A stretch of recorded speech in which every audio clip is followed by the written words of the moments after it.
Olá! Hoje nós vamos para o capítulo 8 do livro de Daniel.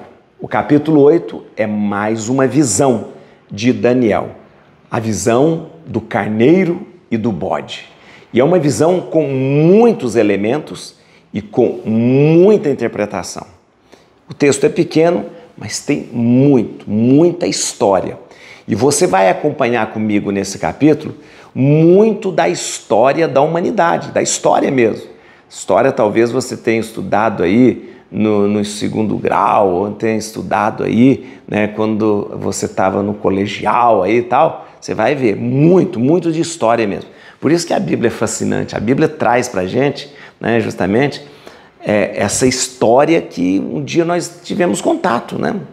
Imperador Alexandre, né, o imperador Nabucodonosor, né, os Seleus, as dinastias, né, as dinastias, os impérios, né, Aquemênida, Seleucida, Romano, né, então é muito interessante isso. Mas vamos lá. Hoje nós temos essa visão, né? Daniel tem uma visão. Nós estamos na segunda parte do livro de Daniel. A partir do capítulo 7 a gente começou a segunda parte. Antes nós tínhamos mais interpretações, agora nós temos mais visões. E é interessante porque o livro de Daniel, lembra no primeiro capítulo de Daniel que eu falei para você? Existem dois gêneros que estão contidos neste livro. O gênero do ensino didático, né? E o gênero apocalíptico. O ensino didático é sempre uma moral, uma lição. Isso aconteceu muito na primeira parte do livro. Do capítulo 1 ao capítulo 6, nós tivemos muitas lições de moral, né? Através dos sonhos, das interpretações dos sonhos. Agora, a partir do capítulo 7, nós temos muitas visões de Daniel.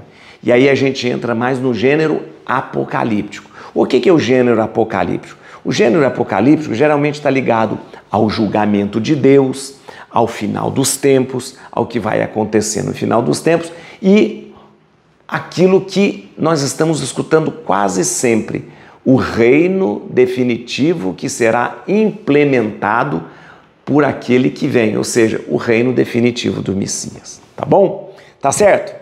Então vamos lá. Essa visão é muito interessante, eu quero que você perceba. Ele tem uma visão de um bode e de um carneiro. Um carneiro tem 2 chifres longos e o bode tem um chifre só. E o bode, ele ataca o carneiro e acaba com o carneiro. O que será que isso significa? 2 chifres no carneiro, 1 chifre no bode, aí depois esse chifre se transforma em 4. Uai, o que é isso? Quanta coisa? Vamos lá? Bíblia na mão, Espírito Santo no coração. Vamos ler aqui. Daniel 8, a visão do carneiro e do bode.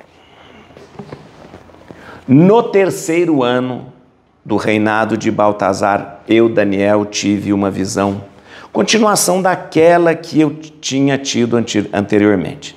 Nessa visão, eu me achava na fortaleza de Susa, na província de Elã, e eu me vi sempre em visão às margens do Ulai. Erguendo os olhos, eis que vi um carneiro, o qual se achava em frente ao rio. Tinha 2 chifres, 2 longos chifres, um dos quais era mais alto do que o outro. Esse chifre mais alto apareceu por último. Vi o carneiro dar chifradas em direção ao oeste, no norte e no sul. Nenhum animal resistia diante dele e ninguém conseguia escapar de seu poder. Fazia o que queria e crescia. Enquanto observava com atenção, eis que um bode robusto veio do ocidente e percorreu a terra inteira sem tocar o solo. Tinha entre os 2 olhos um chifre muito saliente. Foi até o carneiro de 2 chifres, que eu tinha visto em frente ao rio, e avançou contra ele em um excesso de fúria. Eu o vi aproximar-se do carneiro e, atirando-se com fúria sobre ele, espancá-lo e quebrar-lhe os 2 chifres, sem que o carneiro tivesse força para sustentar o assalto. O bode jogou por terra o carneiro e calcou os pés sem que alguém interferisse para subtraí-lo ao ataque de seu adversário. Então o bode tornou-se muito grande, mas assim que se tornou poderoso, seu grande chifre quebrou-se e foi substituído por 4 chifres que cresciam em direção dos 4 ventos do céu. De um deles saiu um pequeno chifre que se desenvolveu consideravelmente para o sul, para o oriente e para a joia dos países. Cresceu até alcançar os astros do céu, do qual fez cair por terra diversas estrelas e as calcou aos pés. Cresceu até o chefe desse exército de astros, cujo holocausto perpétuo aboliu e cujo santuário destruiu. Por causa da infidelidade, além dos holocaustos perpétuos, foi-lhe entregue um exército. A verdade foi jogada por terra. O pequeno chifre teve êxito na sua empreitada. Ouvi um santo que falava, a quem outro santo respondeu: quanto tempo durará o anunciado pela visão a respeito do holocausto perpétuo, da infidelidade destruidora e do abandono do santuário do exército calcado aos pés? Respondeu: 2.300 noites e manhãs. Depois disso, o santuário será restabelecido. Ora, enquanto eu contemplava essa visão e procurava o significado, vi de pé diante de mim um ser em forma humana e ouvi uma voz humana vinda do meio do Ulai. Gabriel! Gritava, explica-lhe a visão. Dirigiu-se então em direção ao lugar onde eu me achava. À sua aproximação fiquei apavorado e caí com a face em terra. Filho do homem, disse-me ele, compreende bem o que essa visão simboliza, que essa visão simboliza o tempo final? Enquanto falava comigo, desmaiei com o rosto em terra, mas ele tocou-me e me fez ficar de pé. Eis, disse, vou revelar-te o que acontecerá nos últimos tempos da cólera, porque isso diz respeito ao tempo final. O carneiro de 2 chifres que viste simboliza os reis da Média e da Pérsia. O bode valente é o rei de Javã. Vou explicar depois. O grande chifre que ele tem entre os olhos é o primeiro rei. Sua ruptura é o nascimento de 4 chifres em seu lugar. Significa 4 reinos saindo dessa nação, mas sem terem o mesmo poder. No fim do reinado deles, quando estiver cheia a medida dos infiéis, um rei surgirá, cheio de crueldade e fingimento. Seu poder aumentará, nunca porém por si mesmo. Fará monstruosas devastações, terá êxito nas suas empresas, exterminará os poderosos e o povo dos santos. Graças à sua habilidade, fará triunfar sua perfídia, seu coração se inchará de orgulho, mandará matar muita gente que não espera por isso, se levantará contra o príncipe dos príncipes, mas será aniquilado sem intervenção de mão humana. A visão que te foi apresentada sobre as noites e as manhãs é perfeitamente verídica, mas tu guarda esta visão em segredo, pois ela se refere aos dias longínquos. Então eu, Daniel, desfaleci, estive doente durante muitos dias, depois disso recomecei a trabalhar nos serviços do rei. Fiquei atônito com a visão que tive, completamente incompreensível para mim. Incompreensível para ele, mas não para nós. Vamos lá entender tudo. Olha aqui o que aconteceu. Quero explicar para você que aqui esse capítulo 8 traz para a gente uma informação histórica muito interessante. Muito interessante. Essa visão do carneiro do bode, essa história traz um carneiro de 2 chifres, né? E um bode com um chifre somente. Não existe um bode com chifre, mas um bode tinha um chifre ali somente. Muito bem.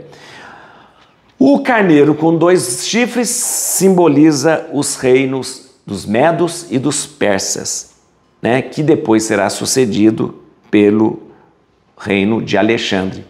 O bode é o Alexandre. Vamos ver aqui? Olha que interessante. Olha que interessante. Nós temos aqui o bode, que tem um chifre longo, e ele ataca o carneiro que está aqui, que tem 2 chifres. Vamos recordar a história? Muito bem. Aqui está o carneiro com 2 chifres. Nós estamos aqui diante dos reinos dos medos e dos persas. Por quê? Deixa eu te explicar. Presta atenção, esses 2 aqui. Presta atenção. Por quê? Nós tínhamos o reino, o Império Babilônico, com Nabucodonosor, depois com seus descendentes, até chegar Nabônides, o último rei. O rei Nabucodonosor foi vencido pelos medos e persas. Preste atenção, o Império Medo e o Império Persa, né, foi vencido. Né, o general Gobrias, que era medo, junto com, que acabou entregando a Babilônia para o grande Ciro, que é persa. Então, o carneiro é o Império Medo-Persa, ou seja, nós temos aqui um grande império. Depois a gente acaba chamando esse Império Medo-Persa somente de Império Persa, que foi maravilhoso para os judeus, porque foi Ciro, né, que devolveu o povo para a sua terra, foi Ciro que permitiu a reconstrução do templo, foi Ciro que permitiu que o povo pudesse ter a sua fé, ter a sua religião, foi Ciro que deu para os judeus toda essa liberdade, e não só para os judeus, mas para todo o Império Persa. Dividiu em satrapias, tinha governador, estava tudo funcionando muito bem. Muito bem, só que aparece quem? Aparece um bode. Esse bode espivitado, forte, era o jovem general Alexandre, um macedônio. Alexandre, lá na Grécia, tem nada a ver aqui com a Ásia, lá na Grécia. E o Alexandre, o que faz? Vem dominando, ele é macedônio, né, filho de um grande general, e vem dominando. E realmente o Alexandre era terrível assim que eu digo, era jovenzinho, mas um grande estrategista militar. Olha, vale a pena ler a vida de Alexandre. Leia Alexandre e assista filmes sobre Alexandre, que é muito interessante. E o Alexandre vem com tudo. Ele atravessa o Helesponto, o Estreito de Dardanelos, atenção, vem pelo Estreito de Dardanelos, ou o Helesponto, atravessa, entra na Ásia Menor, vem dominando todas as coisas, chega na Síria, chega na Babilônia e domina tudo. Alexandre é terrível. É o bode Alexandre com um chifre. Um chifre significa o imperador Alexandre, né? O bode significa todo o Império Macedônico. O chifre do bode é o imperador Alexandre, e o Império Macedônico, ele vai em cima do Império Persa e arrasa com o Império Persa, e surge aí o grande Império Macedônico de Alexandre. Ou seja, o bode que vem com um chifre representando o Alexandre, que vem sobre o carneiro, né, que representa o Império Persa, e acaba com o Império Persa e começa o Império Macedônico. Muito bem, o Império Macedônico, ele depois, né, diz a Escritura aqui, que um chifre quebra. Realmente, Alexandre morre muito jovem, mas muito jovem, e o reino dele é dividido em 4. Ou seja, os generais mais de perto de Alexandre, que ele tinha mais contato, eles eram muito amigos, era um grupinho de amigos, interessante. Alexandre, mas um grupinho de amigos ali, faziam tudo, ia para as festas, ia para coisa, namorava, tudo junto ali. Alexandre e os 4. E um dos 4, um é Seleuco, o outro é Ptolomeu, né? E aí o Alexandre morre muito cedo, muito jovem, e o império, esse grande império macedônico, ele é dividido em quatro, e é dividido primeiro, dividido em quatro, e aí divide, né? Para o Seleuco fica a parte de cima da Síria, a Babilônia e tal. Para o Ptolomeu fica a parte de baixo ali, o Egito, aquela coisa toda. Mas aí o que acontece? Vai acontecer lá na frente, bem lá na frente, que aí nós temos aí a partir de então o Império Seleucida lá em cima, o Reino Seleucida lá em cima, e depois o Império Ptolomaico, o Reino Ptolomaico ali, vai acontecer, tudo está na história, vai acontecer que lá, né, um descendente desse Seleuco, o Antíoco Epifanes, vale nada, o Antíoco Epifanes, quando ele sobe no poder, ele começa a querer conquistar, ele está lá na Síria, na Babilônia, ele começa a querer a descer o seu poder, e vem sobre a Palestina. E esse Antíoco Epifanes, eu não imagino o que esse Antíoco Epifanes faz. Ele decreta o fim dos sacrifícios e dos holocaustos. Ele decreta a helenização dos costumes dos judeus.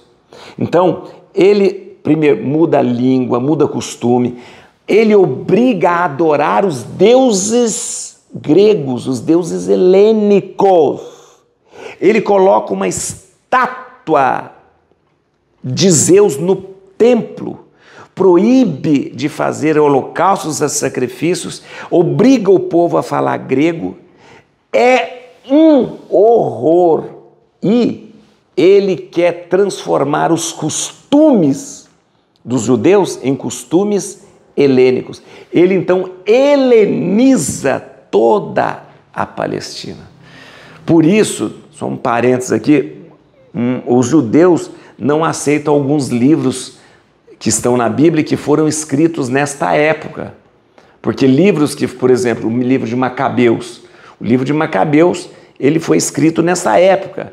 E os macabeus foram aqueles que se opuseram à helenização dos costumes judaicos.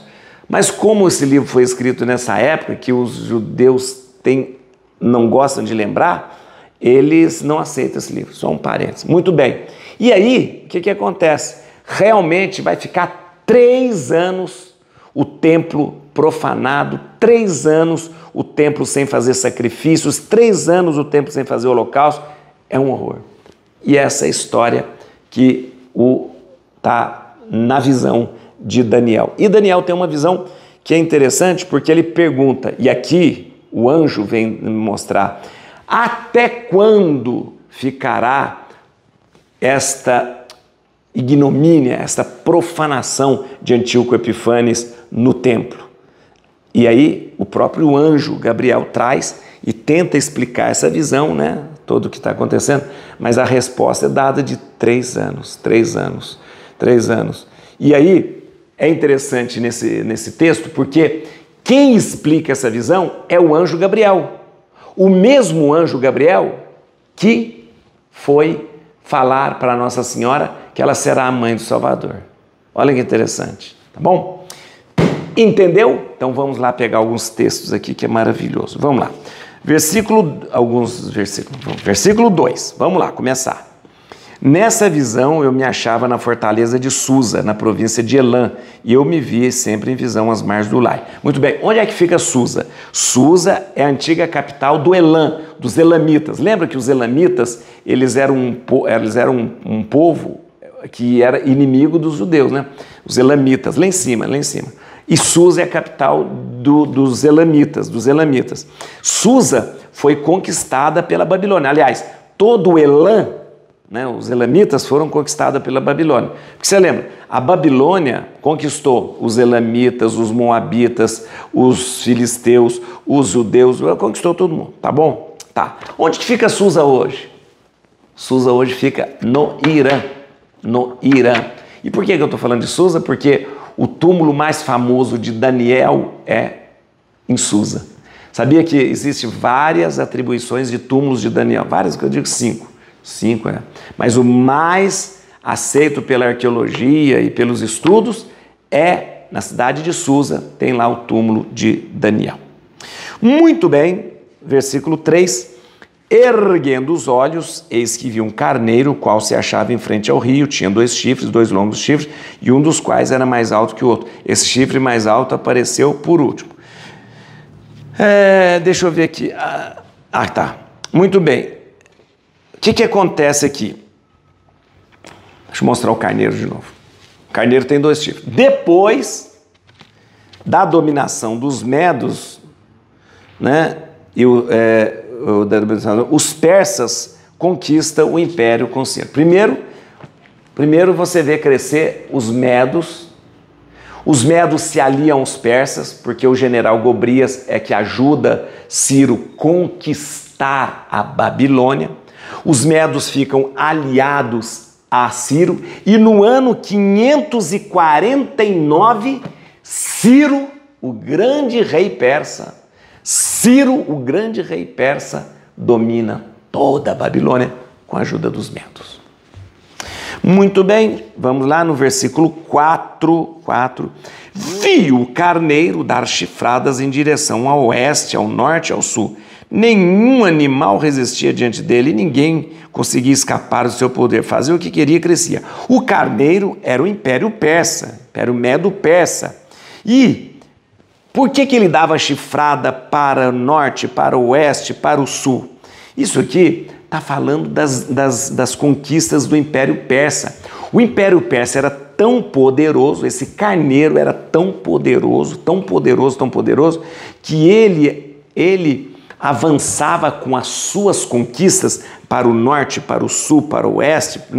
Onde que está falando? Olha, as conquistas da Lídia, da Babilônia, da Síria, da Palestina, do Egito. Então você vê, o Império Persa, ele dominou tudo, porque ele pegou ali, ele pegou a Babilônia, ele pegou a Lídia, ele pegou a Síria, ele pegou a Palestina e foi até o Egito. O Império Persa foi até o Egito. Então você imagina, de Lídia até o Egito. Então, por isso que diz que o carneiro dava chifradas em direção ao oeste, ao norte, ao sul e tal. Por isso, tá bom? No versículo 6, aí vem agora o bode. Foi até o carneiro de 2 chifres, né? Bode, vamos falar. Enquanto observava com atenção, eis que um bode robusto veio do ocidente. Opa, veio da Grécia. O bode veio do ocidente, veio da Grécia, na Macedônia. Aí, ele não veio do oriente, ele veio do ocidente. E percorreu a terra inteira sem tocar o solo. Tinha entre os 2 olhos um chifre muito saliente. Foi até o carneiro de 2 chifres que eu tinha visto em frente ao rio e avançou contra ele em excesso de fúria. E está aqui, muito bem. Alexandre, deixa eu só explicar aqui, posso mostrar o mapa para vocês? O Alexandre, ele é macedônio, na Grécia. Ele vem, vamos aqui o mapa, ele atravessa o Helesponto, que hoje nós chamamos de Estreito de Dardanelos, ele atravessa o Estreito de Dardanelo. O Estreito de Dardanelo, na verdade, tem uma distância de 60 metros só. É bem pouquinho mesmo, bem fundo, né? Mas aqui você tem como chama? A Europa. E aqui você tem a Ásia. O Estreito de Dardanelo está no meio. O Estreito de Dardanelo, ele é estreitinho mesmo, 60 metros. Alexandre, grande general, grande estrategista, falou o quê?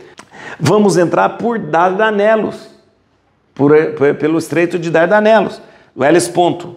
Antigamente chamava Helesponto, hoje é Estreito de Dardanelos. Entra pelo Estreito de Dardanelos e vem conquistando toda a Ásia Menor, e vem embora, até conquistar, gente. Até conquistar a Síria, Babilônia, coisa e vem com tudo. Gente,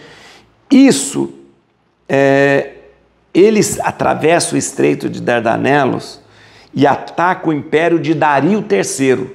Ele vence Dario III no ano 334. Alexandre vence Dario III, imperador persa, no ano 334. E ainda fica com a mulher do Dari, sabia? Alexandre é terrível. Ainda ficou com a mulher dele. A mulher Daria casou com Alexandre depois. E olha que deu um filho para Alexandre, mas depois esse filho morreu também. Não foi, por isso que Alexandre morre sem descendente. Olha aqui, aí no versículo 7, olha o que acontece. Eu ouvi aproximar-se do carneiro e, atirando-se com fúria sobre ele, espancá-lo e quebrar-lhe os 2 chifres, sem que o carneiro tivesse força para sustentar o assalto. O bode jogou por terra o carneiro e calcou os pés sem que alguém intervisse para subtrair-lhe o ataque de seu adversário. Olha aqui, ó.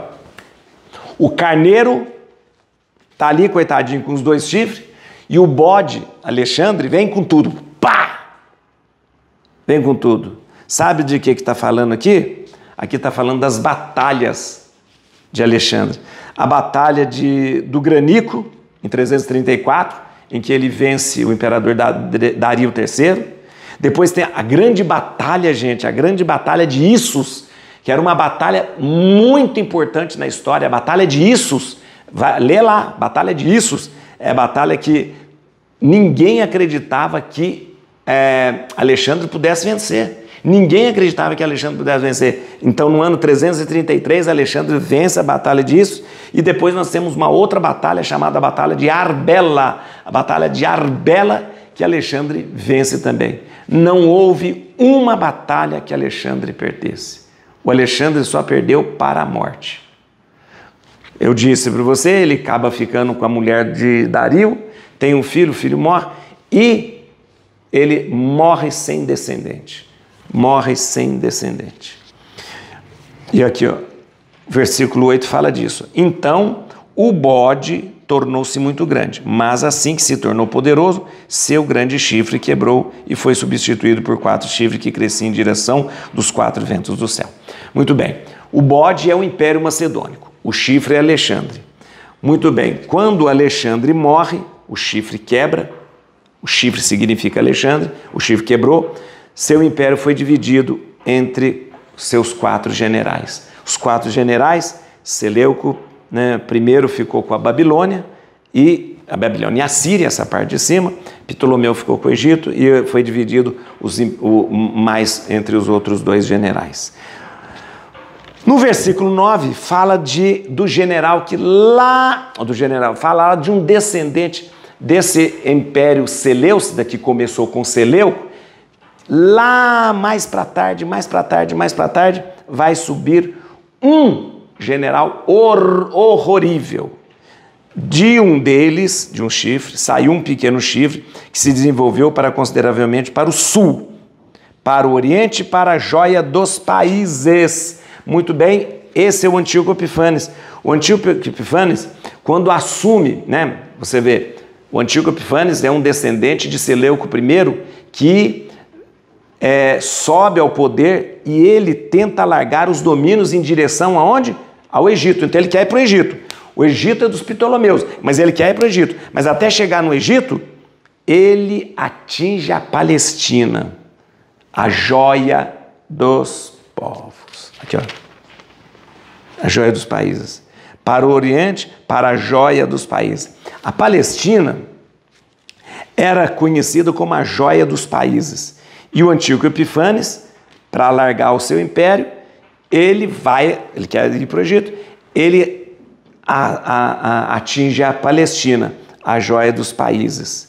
Muito bem, no versículo 11, o Antíoco Epifanes, já contei para você, ele quer a helenização da Palestina, ele proíbe o culto no templo, ele não deixa mais fazer sacrifício, ele não deixa mais fazer holocausto, ele coloca uma estátua de Zeus no próprio templo. É um horror. Né? Vê aqui, você vê no versículo 11. Esse chifre horrível, né? Cresceu até o chefe desse exército de aço, cujo holocausto perpétuo aboliu e cujo santuário destruiu. Ele proíbe o holocausto perpétuo. Sabe o que é o holocausto perpétuo? Tinha que fazer todos os dias, você lembra comigo, né? Todos os dias no templo você tinha que fazer 2 holocaustos. Um pela manhã, um à tarde, chamado holocausto perpétuo. Fora o sacrifício que o pessoal levava, toda manhã fazia-se um holocausto oferecido a Deus, e todo final de tarde fazia outro holocausto. Ele aboliu isso, aboliu.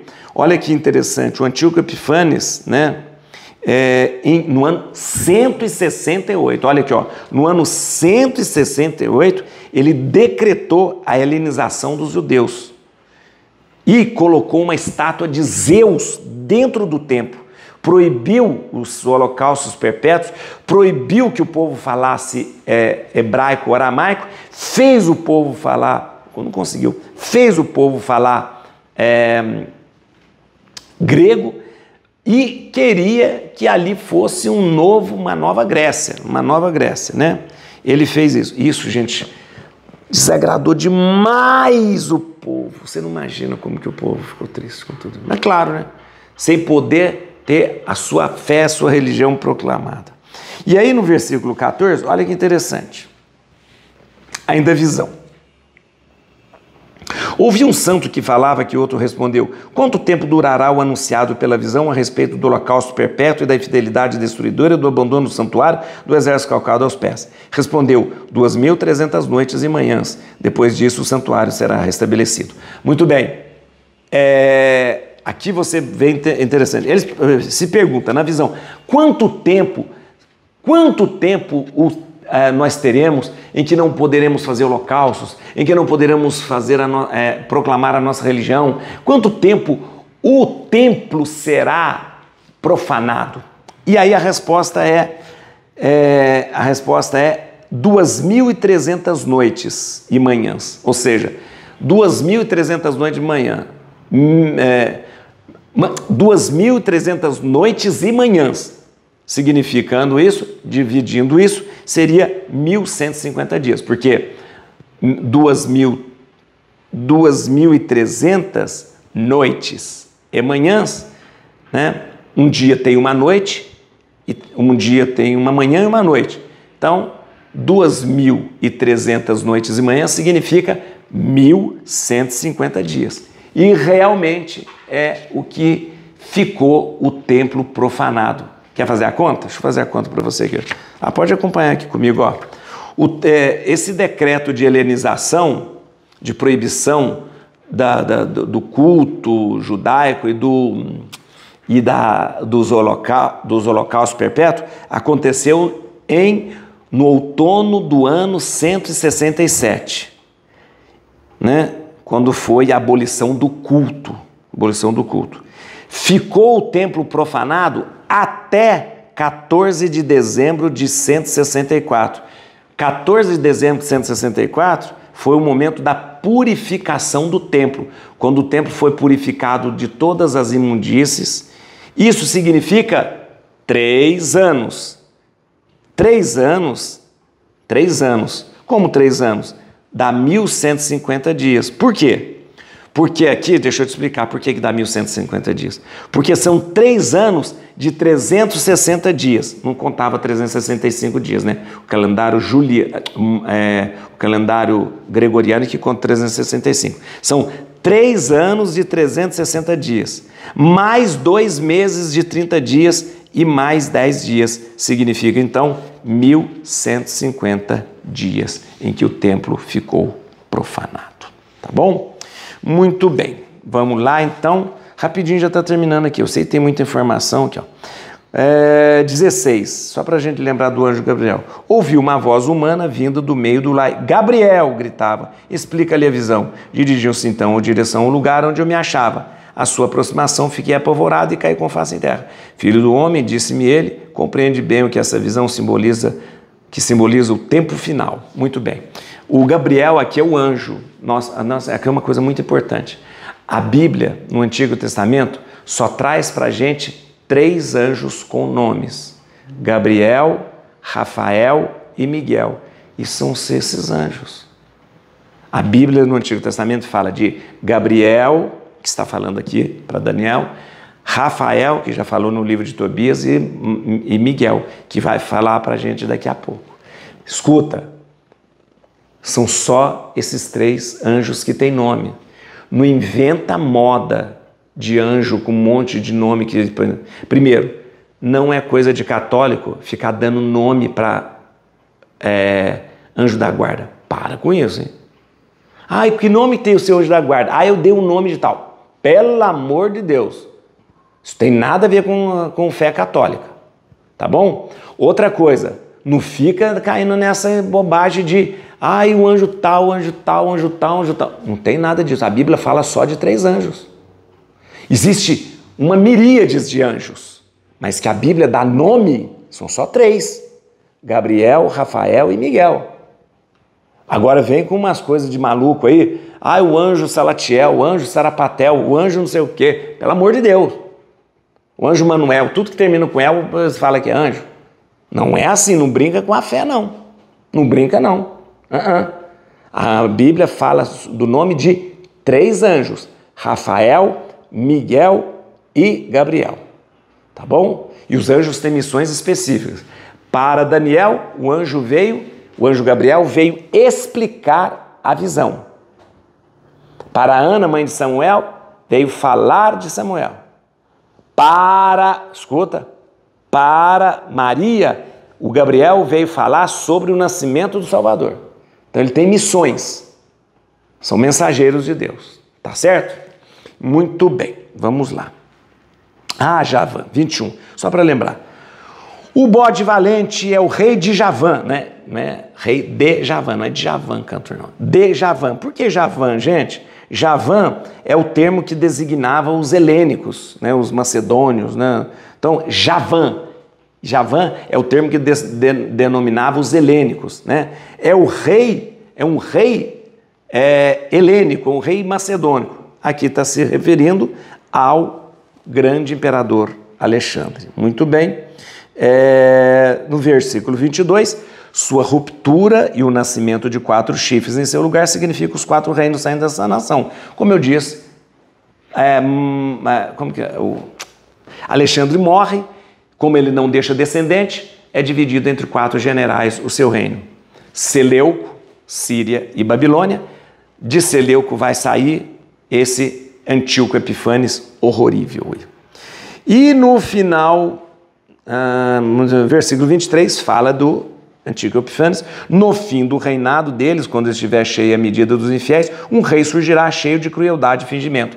É o Antíoco Epifanes que no ano 168 vai assumir o ano 168. Antíoco Epifanes sobe, né, e assume e decreta no ano 168, o Antíoco Epifanes decreta a helenização de toda a Palestina. E para terminar, já terminei, agora já expliquei tudo. Só sei que é o seguinte, você vê aqui que esse livro traz para a gente, esse capítulo traz para a gente, um contato muito grande com a história do mundo, E é isso que é o mais bonito. Deus age nessa história. Deus age naquela história e mostra o seu poder e o seu amor. Antíoco Epifanes tenta fazer com que o povo esqueça o Deus verdadeiro. O povo resiste, não desiste. E quem acaba sendo vencido? Mais uma vez, um império é colocado abaixo. Porque nada sobrepõe a Deus. Et crutim Domini fugit partis adversae, vite teleo de tribiuda, radix David. Aleluia.